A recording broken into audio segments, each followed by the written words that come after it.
唔知大家最近有冇刷到視頻？有一位香港嘅樂壇音樂人，因為病痛，早早就已經離世。而家越嚟越多病痛咧，就已經趨年輕化，令我意識到咧身體健康嘅重要。咁我平時除咗做一啲運動之外咧，我每年都會定期咧做個檢查，起碼可以做到早發現、早治療。咁喺香港咧做個身體檢查咧都唔平嘅，咁我選擇咗咧喺中山呢一度做個 body check。今日順便就帶大家嚟睇下中山體檢係點樣嘅，都希望可以俾到大家多一個健康嘅選擇。如果做全身 body check，我通常會選擇套餐為主，男女士會有唔同，咁套餐嘅價錢都會根據具體項目而有調整。咁我今日選擇嘅套餐係900幾蚊，就有以下嘅常規檢查，仲包括埋上下腹腔嘅 CT。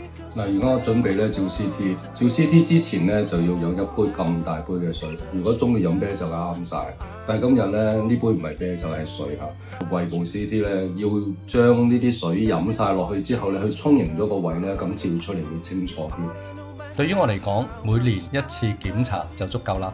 我太太嘅套餐就有以下檢查，針對女士所需，增加咗一啲超聲波嘅檢查，啱好趕上女神節嘅優惠，女士套餐788蚊。呢度嘅總體環境、設備同埋人員服務等等，體驗落嚟我自己感覺都好舒服。至少呢一度排隊咧都唔使排得太長，甚至乎有一啲地方都唔使排隊，因為呢一度咧就採取咗一個預約制度啦，咁就唔使浪費太多嘅排隊時間。同埋咧，如果去醫院嘅話，最頭痛嘅地方就係真係有時都需要排下隊咁樣，所以對我嚟講又平咗幾千蚊，可以悠悠閒閒咁瞓飽個覺，然後咧就過嚟呢度做體檢。咁啊做完體檢之後咧就可以去嘆下茶，咁可以邊飲茶就邊等個電子報告。所以每年花費呢一筆錢，可以俾自己又或者對屋企人咧做一個保障，我覺得呢一個花費咧都係值得嘅。所以無論如何都希望大家身體健康。